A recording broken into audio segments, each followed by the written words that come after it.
Hello hi good evening all. എല്ലാ ദിവസവും ചെയ്തു വരുന്ന നിഫ്റ്റി ആൻഡ് ബാങ്ക് നിഫ്റ്റി അനാലിസിസിലേക്ക് എല്ലാവർക്കും സ്വാഗതം. ഇന്ന് നമുക്ക് നല്ലൊരു വോളറ്റൈൽ ഡേ ആയിരുന്നു. ഓൾമോസ്റ്റ് സ്റ്റാർട്ട് ചെയ്തപ്പോൾ തന്നെ നല്ലൊരു രീതിയിലുള്ള ഒരു അപ്സൈഡ്, പിന്നെ നമുക്കൊരു ഡൗൺ സൈഡ്, കംപ്ലീറ്റ്ലി ഒരു വോളറ്റൈൽ, പിന്നെ ഒരു സൈഡ് വേസ് മാർക്കറ്റ്. എപ്പോഴും ഓപ്ഷൻ ബയേഴ്സ് ശ്രദ്ധിക്കുക. മേ ബി ഒരുപാട് ട്രാപ്പ് ആവാനുള്ള ചാൻസ് കുറേ ഉണ്ട്. ബിക്കോസ് നമുക്ക് നല്ല up side and down side ഇങ്ങനെ വോളറ്റൈൽ മൂവ്മെന്റ്, ബിഗ് ക്യാൻഡിൽസ് വരുമ്പോൾ ഒരിക്കലും അതിന്റെ പുറകെ പോകാണ്ടിരിക്കുക. സോ അതുകൊണ്ട് തന്നെയാണ് നമ്മൾ ഇന്ന് ഫിൻ നിഫ്റ്റിയിൽ നമ്മൾ ട്രേഡ്, ഒരു എക്സ്പയറി ഡേ ട്രേഡ് നിന്ന് ചെയ്യാവുന്നതിന്റെ മെയിൻ കാരണം എന്ന് വെച്ചാൽ വോളറ്റൈൽ ഡേ സൈഡ് ബേസിലേക്ക് നമുക്കൊരു കൺഫേം ഒന്നും കിട്ടാണ്ട് ലെവൽസ് കാര്യങ്ങളിലൊക്കെ നമുക്ക് മീൻസ് നമ്മൾ ഒരു കൺഫേം ആവാണ്ട് നമുക്ക് ഒരിക്കലും ട്രേഡ് മീൻസ് എടുക്കാൻ പറ്റില്ല. അപ്പൊ അത് തന്നെ നിങ്ങൾ നോക്കുക, കറക്റ്റ് ആയിട്ടുള്ള ലോങ് ക്യാൻഡിൽസ് വരുമ്പോൾ മാക്സിമം മാർക്കറ്റിൽ നിന്ന് ഓപ്ഷൻ ബയേഴ്സ് മീൻസ് മാറിയേക്കുക. അതോടൊപ്പം തന്നെ മീൻസ് അൺകൗണ്ടർ ഒക്കെ ചെയ്യുന്ന ആൾക്കാരാണെങ്കിൽ കുറച്ചും കൂടി നിങ്ങൾ ഒന്ന് മീൻസ് 3x ഒക്കെ ആണെങ്കിൽ മിക്കവാറും അത് ഈസി ആയിട്ട് അത് ഹിറ്റ് ആവാനുള്ള ചാൻസ് ഉണ്ട്. സോ നിങ്ങൾ ആ കാര്യങ്ങളും കൂടി ഒന്ന് ശ്രദ്ധിച്ചുകൊണ്ട് മാത്രം മീൻസ് ഈ ഒരു ഡേയ്സ്, ബിക്കോസ് നമ്മൾക്ക് ഇനി ഇലക്ഷൻ ആണ് വരാന്നുള്ളത്. മീൻസ് വിക്സ് ശരിക്കും താന്നിക്കുന്നു, ബട്ട് വോളറ്റാലിറ്റി നല്ല രീതിയിൽ കൂടുന്നു. മാക്സിമം നമുക്കൊരു കൺസോൾട്ടേഷൻ ഫേസിലേക്ക് വന്നു കഴിഞ്ഞാൽ മാർക്കറ്റ് ആ രീതിയിൽ പോകും. മേ ബി നമുക്ക് നാളെ നല്ല ഓപ്പർച്യൂണിറ്റീസ് അങ്ങനെയാണെങ്കിൽ ബാങ്ക് നിഫ്റ്റി എക്സ്പയറി ഉണ്ട്. അപ്പോൾ എങ്ങനെയാണ് മീൻസ് മാർക്കറ്റിന്റെ ഒരു കണ്ടീഷൻസ് എങ്ങനെയാണ് വരുന്നത് എന്ന് നോക്കിയതിന് ശേഷം മാത്രം നമ്മൾ ട്രെയിനിലേക്ക് ഇറങ്ങുക. അതല്ല എങ്കിൽ നമ്മൾ എന്താ പറയാ, നമുക്ക് മാറിയിരിക്കുക. അതാണ് ഏറ്റവും നല്ലത്. പ്രത്യേകിച്ച് ലോങ് ക്യാൻഡിൽസ് വരുമ്പോൾ ശ്രദ്ധിക്കുക. ഓപ്ഷൻ ബയേഴ്സിനാണ് ശരിക്കും അത് പണിയാവാറുള്ളത്. അപ്പോൾ അതുകൊണ്ടാണ് നമ്മൾ അത് എടുത്തെന്ന് പറയുന്നത്. അപ്പോൾ അതാണ്. ആൻഡ് നമുക്ക് ജസ്റ്റ് ഒന്ന് ഇൻട്രാഡേ അനാലിസിസ് ഒന്ന് നോക്കാം. അതിനുശേഷം നമുക്ക് നാളത്തേക്കുള്ള ലെവൽസ് കാര്യങ്ങളൊക്കെ ഒന്ന് കറക്റ്റ് ചെയ്യാം. ഓക്കെ, നമുക്കിന്ന് ഒരു ഫ്ലാറ്റ്, ഒരു ഓൾമോസ്റ്റ് ഒരു ഫ്ലാറ്റ് ഓപ്പണിംഗ് തന്നെയായിരുന്നു ഇന്നലത്തെ ലെവൽസ്. നമ്മൾ ഇന്നലെ ഒരു സ്ട്രാഡിൽ ഫോർമേഷൻ ചെയ്ത ബാങ്ക് നിഫ്റ്റി ആണ്. ബാങ്ക് നിഫ്റ്റിയുടെ 5 minutes ടൈം ഫ്രെയിമിലാണ് നമ്മൾ പറയുന്നത്. ഇന്നലത്തെ ക്യാൻഡിൽ മീൻസ് ഇന്നലത്തെ ഒരു സ്ട്രാഡിൽ ഫോർമേഷൻ ആയിരുന്നു ഈ ഒരു ലെവലല്ലേ, 47 200 to 300 ലെവല്. ആ ലെവലിൽ തന്നെയായിരുന്നു ഓപ്പൺ ആയത്. ദെൻ ഒരു നാലാമത്തെ ക്യാൻഡിലായിരുന്നു നല്ലൊരു രീതിയിലുള്ള ബൗൺസ് ബാക്ക് ഉണ്ടായത്. നാലാമത്തെ ക്യാൻഡിലായിരുന്നു നമുക്ക് നല്ല രീതിയിൽ ബൗൺസ് ബാക്ക് ഉണ്ടായത്. അതിനുശേഷം സപ്ലൈ സോണിൽ നിന്ന് നമുക്ക് എന്തായി, നമുക്ക് കറക്റ്റ് ഒരു ക്ലോസിങ്, അതായത് നമുക്ക് നല്ലൊരു കൺഫേം ക്ലോസിങ് ഇവിടെ കിട്ടിയിട്ടില്ല. അതിനുശേഷമാണ് അവിടെ നിന്ന് ഒറ്റയടിക്ക് മാർക്കറ്റ് ഡിമാൻഡ് സോണിലേക്ക് പോയത്. അപ്പോൾ ഫസ്റ്റ് സപ്പോർട്ട്, ഇന്നലത്തെ സപ്പോർട്ട് എടുത്തു, move to above supply zone എന്ന് വേണമെങ്കിൽ പറയാം. അത് കഴിഞ്ഞിട്ട് സപ്ലൈ സോണിൽ നിന്ന് ഒരു ഫേക്ക് ബ്രേക്ക്ഔട്ട് തന്നു. ഫേക്ക് ബ്രേക്ക്ഔട്ട് ചെയ്യുന്ന ശേഷം നേരെ ഡിമാൻഡ് സോൺ, പിന്നെ ഡിമാൻഡ് സോണിൽ നിന്ന് സപ്പോർട്ട് എടുത്തിട്ട് ഓൾമോസ്റ്റ് ഒരു കൺസോൾട്ടേഷൻ വിത്ത് ഒരു പോസിറ്റീവ് ബയാസ്. കാരണം ഫോൾ മീൻസ് ഡേ ഹൈയിലേക്കൊന്നും വന്നില്ല. 47,500 ആ ഒരു റേഞ്ചിലായിരുന്നു മാർക്കറ്റ് നിന്നത്, ബാങ്ക് നിഫ്റ്റി നിന്നത്. ദെൻ അവിടെ നിന്ന് സ്ലോലി 47,200 വന്നു. ഇന്നലത്തെ ലെവലിൽ, ഇന്നലത്തെ ക്ലോസിംഗിൽ തന്നെ ഇന്നും ബാങ്ക് നിഫ്റ്റി ക്ലോസ് ചെയ്തിട്ടുണ്ട്. സോ അപ്പൊ അതാണ് ബാങ്ക് നിഫ്റ്റിയുടെ ഇന്നലത്തെ ഒരു അനാലിസിസ്. വോളറ്റൈലിറ്റി ആയിരുന്നു, നല്ല രീതിയിൽ വോളറ്റൈൽ. ബട്ട് എന്താ പറയാ, നമുക്ക് നമ്മുടെ levels means demand zone and supply zone ഒക്കെ അവിടെ തന്നെ ഉണ്ട്. സോ അപ്പോൾ ആ ഒരു ലെവൽസ് വരുമ്പോൾ, ആ ഒരു സോൺ വരുമ്പോൾ നിങ്ങൾ അതും കൂടി ഒന്ന് വാച്ച് ചെയ്യുക. ബിക്കോസ് അത് ഓപ്ഷൻ ബയേഴ്സിനാണെങ്കിലും കുറച്ചും കൂടി ഒരു ഹെൽപ്പ് ചെയ്യാനുള്ള ചാൻസ് ഉണ്ട്. ഇവിടെ നമുക്ക് അങ്ങനെ തന്നെ ആയിരുന്നു, ഒരു സ്ലൈറ്റ്ലി പോസിറ്റീവ് ഓപ്പണിംഗ് ആയിരുന്നു നിഫ്റ്റിയിൽ ഉണ്ടായത്. ആൻഡ് സപ്ലൈ സോണിലേക്ക് തന്നെ പോയി. സപ്ലൈ സോണിൽ നിന്ന് നമുക്ക് നല്ലൊരു ബ്രേക്ക്ഔട്ട് ഇവിടെ കിട്ടിയിട്ടില്ല, ഫേക്ക് ബ്രേക്ക്ഔട്ട് ആണ് തന്നത്. ആൻഡ് അവിടുന്ന് എന്തായി, നേരെ ഡിമാൻഡ് സോണിലേക്ക് വന്നു. ഡിമാൻഡ് സോണിലേക്ക് വന്നിട്ട് ദെൻ ക്വിക്ലി നമുക്ക് ഒരു പുൾ ബാക്ക് എടുത്തു. ദെൻ ഓൾമോസ്റ്റ് കൺസോൾട്ടേഷൻ സെയിം ആയിരുന്നു. ഫിൻ നിഫ്റ്റിയും എല്ലാം ഓൾമോസ്റ്റ് എല്ലാ ഇൻഡൈസസും സെയിം രീതിയിൽ തന്നെയാണ് മൂവ് ചെയ്തത്. മീൻസ് മേലിലേക്ക് ഹൈയും താഴേക്ക് ലോ ഒക്കെ ആയിട്ട് തന്നെ സെയിം രീതിയിലാണ് ഇന്ന് ഓൾമോസ്റ്റ് എല്ലാ ഇൻഡൈസസും മൂവ് ആയത്. സോ അപ്പോ ആൻഡ് അത് രണ്ടും നിങ്ങൾ നോക്കാം. സോൺ ഉണ്ടെങ്കിൽ നിങ്ങൾക്ക് മെയിൻ ആയിട്ട് ഇവിടെ നമുക്ക് ഇമ്പോർട്ടന്റ് ലെവൽസ് ബ്രേക്ക് ചെയ്തു. അപ്പൊ ഈ ഒരു സോൺ ഇല്ലെങ്കിൽ എന്താ പറയാ, നമ്മൾ അവിടെ ഒരു ബൈ എടുക്കും, അല്ലെങ്കിൽ അവിടെ കോൾ ഓപ്ഷൻ അല്ലെങ്കിൽ പുട്ട് ഓപ്ഷൻ ബൈ എടുക്കും, അല്ലെങ്കിൽ കോൾ ഓപ്ഷൻ സെൽ ചെയ്യാം. അപ്പോ ഇവിടെ ഡിമാൻഡ് സോൺ ഇല്ലായിരുന്നെങ്കിൽ അവിടെ നിന്ന് നമ്മൾ താഴേക്ക് പോകും. അവിടെ നിന്ന് മീൻസ് സപ്പോർട്ട് എടുത്ത് മേളിലേക്ക്. ഇവിടെ സപ്ലൈ സോൺ ഉണ്ടായി, ഫേക്ക് ഔട്ട് വന്നു താഴേക്ക്. അപ്പോൾ ആ 2 സോണിന്റെ ഇമ്പോർട്ടൻസ് ഒന്നും കൂടി പറയാണ്. എല്ലാവരും സോൺ എപ്പോഴും വാച്ച് ചെയ്യാൻ നോക്കുക. സോൺ ബ്രേക്ക് ചെയ്തിട്ട് കൺഫേം ആണെങ്കിൽ മാത്രം നിങ്ങൾ എന്താക്കുക, മീൻസ് ഒരു ഈസി ആയിട്ട് നമുക്ക് കോൾ ഓപ്ഷനോ പുട്ട് ഓപ്ഷനോ ബൈ ചെയ്താൽ ഏതോ മൂവ്മെന്റ് എന്ന് വെച്ചാൽ അതിൽ നമുക്ക് ഈസി ആയിട്ട് എല്ലാം കിട്ടും. അതെല്ലാം നമ്മൾ ടെലിഗ്രാം ചാനലിൽ നമ്മളെല്ലാം ഷെയർ ചെയ്തായിരുന്നു. And demand zone, supply zone എല്ലാം നമ്മൾ ഷെയർ ചെയ്യുന്നുണ്ട്. ക്വിക്ക് മൂവ്മെന്റ് എല്ലാം ഉണ്ടായിരുന്നു, വോളറ്റാലിറ്റി ആണെന്ന് പറഞ്ഞിട്ടുണ്ടായി. അതിനുശേഷമാണ് നമുക്കൊരു സൈഡ് വേസ് മൂവ്മെന്റ് കിട്ടുന്നത്. സോ നമ്മൾ നിഫ്റ്റി കാര്യങ്ങളൊന്നും നമ്മൾ ഇന്ന് അറ്റംപ്റ്റ് ചെയ്തില്ല. നാളെ നമുക്ക് നോക്കാം. നല്ല ചാൻസ് കിട്ടിയാൽ നമുക്ക് ഒരു സൈഡ് വേസ് മൂവ്മെന്റ് കിട്ടിയാൽ മാത്രമേ നമ്മൾ കോൾ ബട്ടർഫ്ലൈയിൽ കയറുള്ളൂ. എല്ലാ ദിവസവും വന്നിട്ട് നമ്മുടെ സ്ട്രാറ്റജി അപ്ലൈ ചെയ്യണം എന്നില്ല. നമുക്ക് ഫേവറബിൾ ആവുന്ന മൂവ്മെന്റ് വരുമ്പോൾ മാത്രം നമ്മൾ ലിമിറ്റഡ് ലോസിൽ മാത്രമാണ് നമ്മൾ ആ സ്ട്രാറ്റജിയിൽ നമ്മൾ പോകുന്നുള്ളൂ. ഓക്കെ, അപ്പൊ അതാണ് നിഫ്റ്റി ആൻഡ് ബാങ്ക് നിഫ്റ്റിയുടെ ഒരു അനാലിസിസ് എന്ന് പറയുന്നത്. ഇനി നമുക്ക് നിഫ്റ്റിയുടെ ഒരു ഓപ്പൺ ഇൻട്രസ്റ്റ് നോക്കാം. എല്ലായിടത്തും പുട്ടിന്റെ ഒരു അൺവൈൻഡിങ് എല്ലായിടത്തും കാണാം. ആൻഡ് കോൾസ് കുറച്ചധികം നിൽക്കുന്നുണ്ട്. PCR നമുക്ക് 0.73 ആണ് ഇൻഡിക്കേറ്റ് ചെയ്യുന്നത്. ബിയറിഷ്നെസ് തന്നെയാണ് ഇൻഡിക്കേഷൻ തരുന്നത്. ബട്ട് ഇവിടെ നമുക്ക് 22,300 ഒരു സപ്പോർട്ടായിട്ട് ആൻഡ് വിത്ത് കോൾ ബിൽഡിംഗ് ആയിട്ടുണ്ട്. ആൻഡ് 22,400 ഒരു സ്ട്രാഡിൽ ആയിട്ടുണ്ട്. ആൻഡ് അവിടെ നമുക്ക് പുട്ട് ബിൽഡിംഗ് ഉണ്ട്. ആൻഡ് മാക്സിമം റെസിസ്റ്റൻസ് വരുന്നത് 22,500, മാക്സിമം സപ്പോർട്ട് വരുന്നത് 22,000. ഓക്കെ, ആൻഡ് അപ്പോൾ ഇവിടെ പറയുന്നത് ഈ 22,400 സ്ട്രാഡിൽ ഫോർമേഷൻ അവിടെ നമുക്ക് ഇപ്പൊ എന്താ ഒരു കോൾ ബിൽഡിങ്ങും കൂടി വരുന്നു. സോറി, പുട്ട് ബിൽഡിങ്ങും കൂടി വരുന്നുണ്ടല്ലേ. അപ്പൊ നമുക്ക് കുറച്ചൊരു എബോ ആയിട്ട് പുട്ട് ബിൽഡിംഗ് ലൈറ്റ് ആയിട്ട് ഫ്രണ്ടില് കോൾ ബിൽഡിംഗ് തന്നെയാണ്. ആൻഡ് അതിന്റെ എബോ മീൻസ് പുട്ട് ബിൽഡിംഗ് കാണാം. ആൻഡ് 22,500 ഇപ്പോൾ നല്ല രീതിയിലുള്ള റെസിസ്റ്റൻസ് ആയിട്ട് നമുക്ക് ഓൾമോസ്റ്റ് ഒരു 6 to 7 ടൈംസ് നിഫ്റ്റി ടെസ്റ്റ് ചെയ്ത ലെവലാണ് 22,500 എന്നുള്ളത്. അപ്പോൾ ഇനി നിഫ്റ്റി എങ്ങനെയാണ് ആ സ്ഥലത്ത് വരുമ്പോൾ ബിഹേവ് ചെയ്യുക എന്നുള്ളത് വളരെ ഇമ്പോർട്ടൻ്റ് ആയിട്ടുള്ള കാര്യമാണ്. 22,500 ഇപ്പൊ കറന്റ് നല്ല രീതിയിലുള്ള റെസിസ്റ്റൻസ് ആയിട്ടുണ്ട്. ആൻഡ് 22,300 ഓൾമോസ്റ്റ് ഇവിടെ കോൾ ആൻഡ് പുട്ട് ബിൽഡിംഗ് നമുക്കുണ്ട്. ഇവിടെ മാക്സിമം നിൽക്കുന്നത് ഇപ്പോൾ പുട്ടാണ്. ആൻഡ് ബട്ട് നമുക്ക് എന്താ പറയാ, നല്ല രീതിയിലുള്ള പുട്ട് ബിൽഡിംഗ് ഒന്നും അല്ല കാണുന്നത്. അപ്പൊ അതുകൊണ്ട് അതങ്ങനെ ഇരിക്കട്ടെ. ദെൻ 22,000 നമുക്ക് ഇപ്പൊ നല്ല രീതിയിലുള്ള ഒരു സപ്പോർട്ട് ആയിട്ടുള്ളത്. അത് നമുക്ക് ഓൾറെഡി അവിടെ ഉണ്ട്.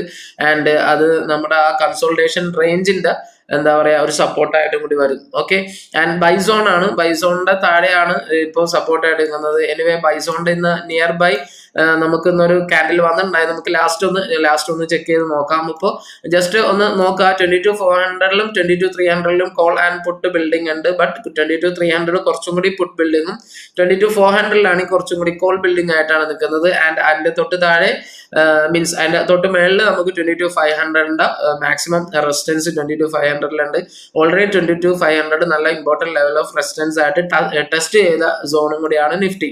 അപ്പോൾ അത് രണ്ടും നോക്കാം. ആൻഡ് നമുക്കിനി ബാങ്ക് നിഫ്റ്റിയുടെ ഒന്ന് നോക്കാം. അവിടെയാണ് നമുക്ക് ഇൻട്രസ്റ്റ് ഒക്കെ മാക്സിമം ആക്ടിവേറ്റ് അല്ലെങ്കിൽ കുറച്ച് ആക്റ്റീവ് ആയിട്ട് നിൽക്കുന്ന ഏരിയ ആണ് നമ്മളിപ്പോൾ പറഞ്ഞത്. ദെൻ ഇനി നമുക്ക് ബാങ്ക് നിഫ്റ്റി ഒന്ന് നോക്കാം. ഓക്കെ, ബാങ്ക് നിഫ്റ്റിയിലാണെങ്കിൽ കറന്റ് നമുക്ക് എന്താ പറയാ അറ്റ് ദ മണിയിലൊന്നും നല്ലൊരു കോളോ പുട്ടോ ബിൽഡിംഗ് ഒന്നും കാണാനില്ല. സ്ലൈറ്റ്ലി ഇതാണ് കാണുന്നത്. ആൻഡ് PCR 0.76 ആണ്. അതും നമുക്ക് എന്താ ഒരു 0.8 താഴെ വരുമ്പോൾ എല്ലാം നമുക്ക് ബെയറിഷ്നെസ് സെന്റിമെന്റ് ആണ് നമുക്ക് തരുന്നത്. ഇപ്പൊ മാക്സിമം ബട്ട് ഇവിടെ നമുക്ക് കോളും നല്ല രീതിയിലുള്ള കോള് കാണുന്നില്ല. ബിക്കോസ് 47,500 ഹെവി കോൾ ബിൽഡിംഗ് ഒന്നും കാണുന്നില്ല. ആൻഡ് 47,800 ഇമ്പോർട്ടന്റ് ഒരു റെസിസ്റ്റൻസ് ലെവലാണ്. ബട്ട് അവിടെയും നല്ല കോൾ ബിൽഡിങ്ങിന്റെ ഒരു കുറവും അവിടെ കാണുന്നുണ്ട്. 48 മാക്സിമം കോൾ ബിൽഡിംഗ് ഉള്ളൂ. ആൻഡ് മാക്സിമം പുട്ട് ബിൽഡ് ചെയ്തിട്ടില്ല എന്ന് മാത്രം. ഇപ്പോൾ നാളെ നമുക്ക് എക്സ്പയറി ഡേയും കൂടിയാണ്. അപ്പൊ ഈ ഒരു ലെവലിൽ എന്താവും നോക്കാം. മാക്സിമം ഇവിടെ വീക്ക്നെസ് ഉണ്ട്, ഓവറോൾ നല്ല വീക്ക്നെസ് ഉണ്ട്. ആൻഡ് PCR 0.76 ആണ്. ഓവർസോൾഡ് ആണെന്ന് പറയാൻ പറ്റില്ല, ബിയറിഷിലേക്ക് വന്നേക്കാണ്. അപ്പോൾ എങ്ങനെയാണ് ആ മൂവ്മെന്റ് ഒന്ന് നമുക്ക് കാണണം. ബിക്കോസ് നമുക്ക് മേളില് കോൾ ബിൽഡിങ്ങോ അങ്ങനെ ഇല്ലാത്തതുകൊണ്ട് ഏതെങ്കിലും ഒരു ലെവലിൽ ബാങ്ക് നിഫ്റ്റി ബ്രേക്ക് ചെയ്താലും അവിടെ ഒരു കോൾ ഷോർട്ട് കവറിങ് ഉണ്ടായാൽ മാത്രമേ നമുക്ക് നല്ല ലാർജ് ഒരു മൂവ്മെന്റ് നമുക്ക് മേളിലേക്ക് പ്രതീക്ഷിക്കാൻ പറ്റുള്ളൂ. ബട്ട് കറന്റ്ലി നമുക്ക് നല്ലൊരു അങ്ങനത്തെ ഒരു മൂവ്മെന്റ് ഒന്നും കിട്ടാനുള്ള ഒരു ചാൻസ് ഇല്ല. അപ്പൊ 47,000 സപ്പോർട്ടും കറന്റ് ഒരു സ്ട്രാഡിൽ ഫോർമേഷൻ 47,300 200 എന്നൊക്കെ പറയാം. എനിവേ 47,500 ആണ് ഇപ്പൊ കറന്റ് സ്ട്രാഡിലായിട്ട് പോകുന്നത്. ആൻഡ് 47ലാണ് നമുക്ക് സപ്പോർട്ട് ആയിട്ടുള്ളത്, 48ലാണ് നമുക്ക് റെസിസ്റ്റൻസ് ആയിട്ടുള്ളത്. അപ്പോൾ കുറച്ചും കൂടി ലാർജ് ഇതിൽ തന്നെയാണ് 47. നമുക്ക് എന്താ പറയാ, നമ്മൾ ഓൾറെഡി നമ്മൾ അവിടെ ഡ്രോ ചെയ്ത് വെച്ചിട്ടുണ്ട്. പുട്ട് ആൻഡ് കോൾ ബിൽഡിംഗ് ഉണ്ട് 47,500 ആൻഡ് 47,200 ഓൾമോസ്റ്റ് ആ ഒരു ലെവലിലാണ് ഇപ്പോൾ കറന്റ് നമ്മൾ എന്താ മാർക്കറ്റ് ട്രേഡ് ചെയ്തുകൊണ്ടിരിക്കുന്നത്. 47,000ലാണ് ഇപ്പോൾ ഒരു സപ്പോർട്ട് ഉള്ളത്. അവിടെ നമുക്ക് സപ്പോർട്ട് കുറച്ചും കൂടി ഒരു ആക്റ്റീവ് ആണ്, ദെൻ അവിടെ നമ്മൾ കോള് അൺവൈൻഡിങ് നടക്കുകയാണ്, അവിടെ കുറച്ചും കൂടി സപ്പോർട്ടായിട്ടാണ് നിൽക്കുന്നത്. ആൻഡ് 47,200 ഇപ്പോൾ കറന്റ് ബാങ്ക് നിഫ്റ്റി ട്രേഡ് ചെയ്തുകൊണ്ട ഏരിയ, 47,500 റെസിസ്റ്റൻസ് ഏരിയ, അവിടെ നമുക്ക് ചെറിയൊരു കോൾ ബിൽഡ് കാണാം. ആൻഡ് 48ൽ ഇപ്പോൾ നമുക്ക് നല്ല രീതിയിലുള്ള റെസിസ്റ്റൻസ് ആണ് ഫീൽ ആകുന്നത്. 48 ആണ് റെസിസ്റ്റൻസ് സോൺ ആയിട്ടുള്ളത്. അപ്പോൾ ഓൾ ആക്ടിവിറ്റീസ് നോക്കുക. ആക്ടിവിറ്റി മീൻസ് ഓപ്പൺ ഇൻട്രസ്റ്റ് എവിടെ, means call maximum call and put building ഒക്കെ എവിടെയാണെന്ന് നോക്കുക. ഇതുപോലെ തന്നെ മൂവ് ആകും എന്നല്ല നമ്മൾ പറയുന്നത്, ഇതിന്റെ ബേസിലായിരിക്കും ഇവിടുന്ന് ഒരു മീൻസ് നല്ലൊരു ക്യാൻഡിൽ എങ്ങനെയാണ് ഇന്ന് നമുക്ക് നല്ലൊരു ക്യാൻഡിൽ ഫോർമേഷൻ അവിടെ ഉണ്ടായി അല്ലേ. ബിക്കോസ് അവിടെ നമുക്ക് 47ന്റെ മേളിലാണ് ഒരു ക്യാൻഡിൽ ക്ലോസ് ചെയ്യാനായിട്ട് അവിടെ നിന്ന് കൺഫർമേഷൻ ക്യാൻഡിൽ ഒന്നും. ബട്ട് ഇവിടെ എന്താ സോൺ ഉണ്ടായിരുന്നു, സപ്ലൈ സോൺ ഉണ്ടായത് കൊണ്ട് മാത്രമാണ് അവിടെ നിന്ന് നമുക്ക് എന്താ സെൽ ഓഫ് ഉണ്ടായത്. ആൻഡ് ഇവ സെൽ ഓഫ് ഉണ്ടായാലും ഇവിടെ സപ്ലൈ എടുത്തിട്ട് മീൻസ് ഇവിടെ ആ സോൺ ബ്രേക്ക് ചെയ്യാം എന്നുള്ളത് ഉണ്ടായിരുന്നു. ബട്ട് ഇന്നത്തെ മൂവ്മെന്റ് അങ്ങനെയല്ലായിരുന്നു. താഴേക്ക് വന്നു, വോളറ്റൈൽ മൂവ്മെന്റ് ആയിരുന്നു, ഹ്യൂജ് ക്യാൻഡിൽ ആയിരുന്നു. അപ്പൊ അതുകൊണ്ടാണ് നമ്മൾ എന്താക്കുന്നത്, ലെവൽസിന്റെ ഒരു ഇമ്പോർട്ടൻസ് എപ്പോഴും നമ്മൾ അതുകൊണ്ടാണ് നമ്മൾ പറയുന്നത്. ഓക്കെ, അപ്പോൾ ക്യാൻഡിൽസ് എപ്പോഴും ക്യാൻഡിൽസ് അറിയാവുന്നവര് ഈസി ആയിട്ട് ഈ ക്യാൻഡിലൊക്കെ കാണുമ്പോൾ മാക്സിമം ഒരു ബ്രേക്ക്ഔട്ട് സ്ട്രക്ചറിന് പോകാറില്ല. അപ്പോൾ ആ കാര്യങ്ങളും കൂടി ഒന്ന് ശ്രദ്ധിക്കാൻ നോക്കാം. അപ്പോൾ അതാണ് നിഫ്റ്റി ആൻഡ് ബാങ്ക് നിഫ്റ്റിയുടെ നമുക്ക് ഒ ഐ അനാലിസിസിൽ പറയാനുള്ളത്. എല്ലാവർക്കും മനസ്സിലായി കാണുമെന്ന് വിചാരിക്കുന്നു. 48ൽ റെസിസ്റ്റൻസ്, 47,500ൽ സ്ട്രാഡിൽ ഫോർമേഷൻ, 47,200ലും സ്ട്രാഡിൽ ഫോർമേഷൻ ഉണ്ട്. 47,000 ആണ് കറന്റ് ഇപ്പൊ നമുക്ക് മാർക്കറ്റ് ഒരു സപ്പോർട്ടായിട്ട് മൂവ് ചെയ്തുകൊണ്ടിരിക്കുന്നത്. ഓക്കെ, അപ്പൊ അതാണ് നിഫ്റ്റി ആൻഡ് ബാങ്ക് നിഫ്റ്റിയുടെ ഒ ഐ അനാലിസിസ് വെച്ചിട്ട് നമുക്ക് ഇമ്പോർട്ടൻറ്റ് റെസിസ്റ്റൻസ് ആൻഡ് ഒരു സൈഡ് വേസ് മൂവ്മെന്റ് എവിടേക്ക് തന്നെയാണ് മീൻസ് ഒരു സ്ട്രാഡിൽ ഫോർമേഷൻ കൊണ്ട് ഉദ്ദേശിക്കുന്നത്. ഓക്കെ, ഇനി നമുക്ക് ഇത് നോക്കാം, മീൻസ് FIDA ഡാറ്റ നോക്കാം. ഓൾമോസ്റ്റ് ഫ്യൂച്ചേഴ്സ് ആൻഡ് ഓപ്ഷൻസിൽ നോക്കാം. ഓക്കെ, ഫീച്ചേഴ്സിൽ FIS കുറച്ചും ഇന്നലെ നമ്മൾ പറഞ്ഞു, FISൽ ഇന്നലെ കുറച്ച് രണ്ടുപേരും സെല്ലിംഗ് സൈഡിലേക്കായിരുന്നു. ഇന്ന് കുറച്ചൊരു ബുള്ളിഷ് സെന്റിമെന്റിലേക്ക് FIS വന്നിട്ടുണ്ട്. കോള് ലോങ്ങിലേക്കും പുട്ട് അൺവൈൻഡ് മീൻസ് പുട്ട് അൺവൈൻഡും ചെയ്തതായിട്ട് കാണാം. ആൻഡ് FIS ഇൻഡെക്സ് ഫ്യൂച്ചേഴ്സിൽ അവർ ബിൽഡ് ചെയ്തിട്ടുണ്ട്, പോസിറ്റീവ് സൈൻ തന്നെയാണ്. ഇവിടെയും നമുക്ക് OI ഇൻഡെക്സ് ഓപ്ഷൻസ് വെച്ച് നോക്കുകയാണെങ്കിൽ ഇന്നലെ കോളൊന്നും ബിൽഡ് ചെയ്തിട്ടില്ല. ഇന്ന് ലോങ്ങിലേക്ക് കുറച്ച് കോളും കൂടി വന്നിട്ടുണ്ട്. ഒബ്വിയസ്ലി പുട്ടും അവിടെ ഉണ്ട്. അപ്പോൾ പുട്ട് ഇന്നലത്തെ അത്രയും ഇന്നില്ല, ഇന്ന് പുട്ടും കുറച്ചിട്ടുണ്ട്. അതും നമുക്ക് പോസിറ്റീവ് സൈൻ ആയിട്ട് കാണാം. തേഴ്സ്ഡേയിൽ നല്ല പുട്ട് ബിൽഡിംഗ് ഉണ്ടായിരുന്നു, പിന്നെ പുട്ട് ബിൽഡിംഗ് കുറഞ്ഞു നല്ലോണം വരുന്നു. ആൻഡ് അതോടൊപ്പം തന്നെ ഇന്ന് കോൾ ബിൽഡിംഗ് വരുന്നു. അപ്പോൾ അത് പോസിറ്റീവ് സൈൻ ആണ്. ഇവിടെ നമുക്ക് വീണ്ടും ഒരു സെല്ലിംഗ് കുറഞ്ഞു വരുന്നു. അപ്പോൾ ഇന്ന് വോളറ്റൈലിറ്റി ആയിരുന്നെങ്കിലും FISന്റെ OIയില് സെല്ലിംഗ് ഇൻഡെക്സ് ഫ്യൂച്ചേഴ്സിലൊക്കെ സെല്ലിംഗ് കുറഞ്ഞു വരുന്നു. അപ്പോൾ FIS കുറച്ചും കൂടി ഒരു പോസിറ്റീവ് ആണ്, ന്യൂട്രൽ ടു പോസിറ്റീവ് ആയിട്ട് FISനെ കാണാം. ദെൻ DISും നോക്കാം. DISും സ്റ്റിൽ പോസിറ്റീവ് ആയിട്ടാണ് കാണുന്നത്. DIS കോള് ലോങ്ങിലേക്ക് പുട്ട് അൺവൈൻഡിങ്ങിലേക്ക് വരുന്നു. ആൻഡ് ഫ്യൂച്ചേഴ്സിൽ അവരുടെ സെല്ലിംഗ് കുറഞ്ഞു വരുന്നു, അത് പോസിറ്റീവ് ആണ്. നമുക്ക് തേഴ്സ്ഡേയിൽ -20 ഉണ്ടായത് മൺഡേ വരുമ്പോൾ -13 ആയി. ഇന്ന് മീൻസ് ട്യൂസ്ഡേ വരുമ്പോഴേക്കും അത് -3 ആയി. അപ്പോൾ അവിടെ ഉള്ള സെല്ലിംഗ് ഇൻഡെക്സ് ഫ്യൂച്ചേഴ്സിലുള്ള സെല്ലിംഗ് അവിടെ കുറഞ്ഞു വരുന്നുണ്ട്. ആൻഡ് ഇൻഡെക്സ് ഓപ്ഷൻസിൽ അവർ ലോങ് പുട്ട് ആണ് നിൽക്കുന്നത്. അവിടെ നമുക്ക് ഷോർട്ട് കവറിംഗ് റാലിക്ക് കറന്റ് ഇപ്പോ നിഫ്റ്റി ആൻഡ് ബാങ്ക് നിഫ്റ്റി നോക്കുമ്പോൾ നല്ല രീതിയിലുള്ള കോൾ ബിൽഡിംഗ് ഒന്നും ഉണ്ടായിട്ടില്ല. മേ ബി എങ്ങനെയാണ് കാര്യങ്ങളൊക്കെ വേണമെങ്കിൽ നമ്മൾ നാളത്തെ ഒരു മീൻസ് നമ്മുടെ ചാനലിൽ അത്രയും കോൾ ബിൽഡിംഗ് ഒക്കെ വരുന്നുണ്ട്. അവിടെ ഒരു ഷോർട്ട് കവറിംഗ് ഉണ്ടെങ്കിൽ നമ്മൾ അത് അറിയിക്കാം. ആൻഡ് ഇവിടെ ഇൻഡെക്സ് ഡെയിലി മീൻസ് ഇനി ഇൻഡെക്സ് ഫ്യൂച്ചേഴ്സിൽ ഒരു ചെറിയൊരു സെല്ലിംഗ് നമുക്ക് കാണാം. -12 എന്നുള്ളത് -15 ആയിട്ടുണ്ട്. അത് കുറച്ചൊരു നെഗറ്റീവ് സെന്റിമെന്റ് ആണ്. ബാക്കിയെല്ലാം അപ്പൊ ഇൻഡെക്സ് ഓപ്ഷൻസ് ആൻഡ് ഇൻഡെക്സ് ഫ്യൂച്ചേഴ്സിൽ മാത്രമാണ് ചെറിയ രീതിയിൽ ഇൻഡെക്സിൽ ഫ്യൂച്ചേഴ്സിലും ഓപ്ഷൻസിലും മാത്രമാണ് നെഗറ്റീവ് ആയിട്ടുള്ളത്. Then index daily buy and സെല്ലിൽ കുറച്ചൊരു പോസിറ്റീവ് ആയിട്ടാണ് നിൽക്കുന്നത്. ഫ്യൂച്ചേഴ്സിൽ മാത്രമാണ് മീൻസ് ചെറിയൊരു നെഗറ്റിവിറ്റി കാണുന്നത്. മീൻസ് അതും മേ ബി നമുക്ക് മീൻസ് PCR ഇൻഡിക്കേറ്റ് ചെയ്യുന്നത് നമുക്ക് നെഗറ്റിവിറ്റി ആണ്. മേ ബി അതിന്റെ ഒരു ഇതായിരിക്കും നമ്മൾ കുറച്ചൊരു OA വെച്ചിട്ട് അവർ നെഗറ്റിവിറ്റി കാണിക്കുന്നത്. അപ്പൊ എങ്ങനെയാണ് ഓവറോൾ മാർക്കറ്റ് FIDA ഡാറ്റ വെച്ച് നോക്കുമ്പോൾ പോസിറ്റീവായിട്ട് തന്നെ കാണാം. FIS ജസ്റ്റ് ബൈ ആണ്, 73 crore just buy, almost flat ആണ്. ആൻഡ് DIS 2000+ crore ബൈ ചെയ്തിട്ടുണ്ട്, അവിടെ നമുക്ക് പോസിറ്റീവായിട്ട് കാണാം. ഇവിടെ അല്ല, കുറെ ദിവസമായിട്ട് നമുക്ക് മാർക്കറ്റ് ഒരു ഹൈ എടുത്തിട്ട് മാർക്കറ്റ് കറക്റ്റ് ചെയ്ത് വരുന്നുണ്ട്. അവിടെ നമുക്ക് ക്യാഷ് മാർക്കറ്റിൽ അവർ സെല്ലൊന്നും നടത്തിയിട്ടില്ല. അവർ ഒരു സൈഡ് വൈസ് ആയിട്ട് FISഉം DISഉം ബൈ സൈഡ് ആയിട്ട് തന്നെ തുടരുകയാണ്. ബിക്കോസ് നമുക്ക് നമ്മുടെ മേ ബി നമുക്ക് നല്ലൊരു ബൈ റേഞ്ചിൽ വന്നാൽ നമുക്ക് നല്ലൊരു മീൻസ് ഒരു അപ്സൈഡ് നമുക്ക് പ്രതീക്ഷിക്കാം. ഓക്കെ, ഇനി നമുക്ക് ജസ്റ്റ് നമുക്ക് ഫോർവേഡ് ടൈം ഫ്രെയിമിൽ ഒന്ന് നോക്കാം, നമ്മുടെ ക്യാൻഡിൽസ് അനാലിസിസ് ഒന്ന് നോക്കാം. ഇന്ന് നമുക്ക് ഒരു അപ്സൈഡ് ഉണ്ടായിരുന്നു. ഓക്കെ, ഇന്ന് ഒരു ഡൗൺ സൈഡ് ഇവിടെ നമ്മുടെ ബൈസോണിന്റെ നിയർ ബൈ ബൈസോണിൽ നിന്നാണ്. ഇവിടെ നമുക്ക് നിയർ ഒരു ബൈസോണിൽ നിന്നാണ് നമുക്കൊരു പെട്ടെന്ന് ഒരു പുൾ ബാക്ക് ഉണ്ടായിരിക്കുന്നത്. ആൻഡ് കൺഫർമേഷൻ ക്യാൻഡിൽ സ്റ്റിൽ വന്നിട്ടില്ല, ഒരു ഹൈ എടുത്തു. കറന്റ്ലി ഒരു കൺസോൾട്ടേഷൻ ആയിട്ട് തന്നെ പോകുന്നത്. അപ്പോൾ വൺസ് നമുക്ക് ഇതിനെ നമുക്ക് ഇൻഡിസിഷൻ ക്യാൻഡിലാണ് ഇപ്പൊ നമുക്ക് ഫോം ചെയ്തേക്കുന്നത്. ഒരു ബൈ ക്യാൻഡിൽ ആയിട്ടൊന്നും ഇപ്പോഴും നമുക്ക് കൺഫേം ചെയ്ത് പറയാനായിട്ടില്ല. അപ്പോൾ ഒന്ന് വെയിറ്റ് ചെയ്യുക എന്നുള്ളതാണ് മീൻസ് ഇപ്പൊ നമുക്ക് ചെയ്യാനുള്ളത്. ഇപ്പോഴും നമുക്ക് ഒരു കൺഫർമേഷൻ ആയിട്ടുള്ള ഒരു ബൈ ക്യാൻഡിൽ എപ്പോ കിട്ടുന്നോ അപ്പോൾ ആയിരിക്കും നമുക്കൊരു മീൻസ് ഒരു മൂവ്മെന്റ് മേളിലേക്ക് കിട്ടുക. അപ്പോൾ അതിനു വേണ്ടി ഒന്ന് വെയിറ്റ് ചെയ്യുക. ആൻഡ് ഇപ്പൊ നമുക്ക് ബൈസോൺ നിയർ ബൈ എടുത്തത് കൊണ്ട് ഇനി വന്ന ക്യാൻഡിൽ ഇവിടെ വരുമോ ഇല്ല, അല്ലെങ്കിൽ ഇവിടെയാണോ, നമുക്ക് ഏത് ക്യാൻഡിലാണ് ഫോർമേഷൻ എന്ന് നോക്കാം. അത് നമുക്ക് നാളെ മീൻസ് അങ്ങനത്തെ ക്യാൻഡിൽ വന്നെയാണെങ്കിൽ തീർച്ചയായിട്ടും നമ്മൾ ടെലിഗ്രാം ചാനലിൽ അറിയിക്കും. സെയിം നിഫ്റ്റിയിലും നമുക്ക് സെയിം കാണാം.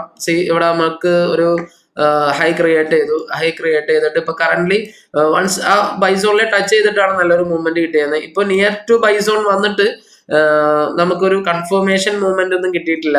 അവിടെ ഒന്നും കൂടി ക്ലിയർ ചെയ്യാം. ഇവിടെ നമുക്ക് ഒരു ബൈസോൺ വന്നു. ബൈസോൺ ഈ ക്യാൻഡിൽ കണ്ടില്ല, ഈ ക്യാൻഡിൽ നമുക്ക് നല്ലൊരു ബുള്ളിഷ് ഹാമർ ക്യാൻഡിൽ ആയിട്ട് ബൈസോണിൽ നിന്ന് ടച്ച് ചെയ്തിട്ടുണ്ടായിരുന്നു. ആൻഡ് ഈ ക്യാൻഡിൽ ഒരു ബുള്ളിഷ് ഹാമർ ക്യാൻഡിൽ ആണെന്ന് പറയാൻ പറ്റില്ല. അതോടൊപ്പം ഇൻഡിസിഷൻ ക്യാൻഡിൽ ആണെന്നും മേ ബി വിക്ക് രണ്ട് മേളിലും ഉണ്ട്. നമുക്കൊരു എന്താ പറയുക, ഒരു സൈഡ് വേസ് മാർക്കറ്റിനുള്ള പോസിബിലിറ്റീസ് ഇവിടെ ഉണ്ട്. ആൻഡ് ഒരു ബുള്ളിഷ് ഹാമറോ bullish spin type candle means candle formation ഒന്നും ഫോം ആവാത്തതുകൊണ്ട് കറന്റ്ലി നമുക്കൊരു ബുള്ളിഷ് സെന്റിമെന്റ് ഇപ്പോഴും നമുക്ക് പറയാൻ പറ്റില്ല. ആൻഡ് നമുക്ക് എങ്ങനെ നോക്കാം.